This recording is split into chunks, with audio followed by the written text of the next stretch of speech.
বন্ধুরা আমার, তোমাদের জন্যে নতুন নতুন গল্প নিয়ে আসি, ভিডিও নিয়ে আসি, তোমাদের যাতে মনটা ভালো করতে পারি। গল্পের মাধ্যমে একটু অন্যরকম চিন্তাও যেন তোমাদের মনে পৌঁছাতে পারি। আমার সাথে থেকো, সাবস্ক্রাইব করো, ফলো বাটনটা প্রেস করো, আর ভালো লাগলে ভিডিওটা বন্ধুদের সাথে শেয়ার করে দিও, কেমন?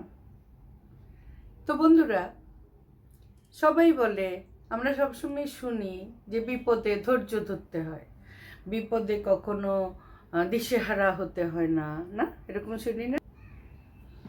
কথাটা কিন্তু খুব সত্যি। ওই একটা কথা আছে না, রেগে গেলেন তো হেরে গেলেন, সেরকম বিপদে ধৈর্যহারা হওয়া মানে আরো কিছু বিপদ ডেকে আনা। এই প্রসঙ্গে তোমাদেরকে একটা পশুর ঘটনা বলি। পশুটার নাম গোয়াকার ধোয়াকার, মানে কি গাধা। বেচারা গাধা কিছুটা দেখতে ঘোড়ার মতোই, কিন্তু সে তো অন্য প্রাণী এবং তাকে দিয়ে মানুষ ভার বহন করে।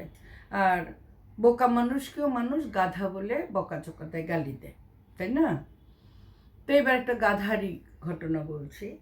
গাধাটা একটা দুর্ঘটনায় তার লেজ হারিয়েছে, লেজ কাটা পড়েছে। ওর খুব মন খারাপ। মন খারাপ করে গাধা কাঁদে। পরের দিন ভাবলো, একটা দিন চলে গেল লেজবিহীন, আমি যাই তো একটু বাইরে খুঁজে দেখি আমার লেজটা পাওয়া যায় কিনা। গাধা তো, কাটা লেজ পাওয়া গেলেও ওটা তো জোড়া দেওয়ার কোনো পদ্ধতি তার জানা নেই। তবু সে লেজ খুঁজতে বের হয়েছে। আশেপাশে অনেক জায়গায় খুঁজলো, কোথাও তার হারানো লেজটা পাওয়া গেল না। খুব মন খারাপ, আরও দিশেহারা হয়ে গেছে। দিশেহারা হয়ে গাধা কোথায় কোথায় যে ঘুরছে, তার জন্য শ্রবণ শক্তিও লোপ পেয়ে গেছে, শুনতেও পাচ্ছে না কিছু। তো এই করতে করতে একজনের বাগানে ঢুকে গেছে। সবজি বাগান, ফুল বাগান, সুন্দর একটা বাগান। গাধার শরীর তো যথেষ্ট বড়, 4টা পা। সে যখন এলোমেলো পা ফেলে বাগানের মধ্যে হাঁটছে, গাধার এলোমেলো পদক্ষেপে আরো কি হলো, বাগানটা তছনছ হতে লাগলো। মারিয়ে দিচ্ছে, ওদিক ছড়িয়ে দিচ্ছে। মালিক দেখে, আরে আমার বাগানে একটা গাধা, সর্বনাশ সর্বনাশ, এই গাধা সর সর, হইট হইট করছে। গাধা তো বললাম না একটু আগে, দিশেহারা হয়ে কানেও শুনতে পাচ্ছে না, শ্রবণ শক্তিও হারিয়ে ফেলেছে। গাধা আরো মানে বিলাপ করতে করতে গড়াতে গড়াতে যাচ্ছে ভিতরে। তখন মালিক, তিনি মালিক, তিনি বাগানের ডাল কাটার কেচি নিয়ে আসছে। রাগে ক্ষোভে, তুই বেটা কথা শুনিস না, দিল কি গাধার 2টো কান কেটে। 2টো কান, ওই ধারালো কাঁচি তো, গাছের ডাল কাটার কাঁচি।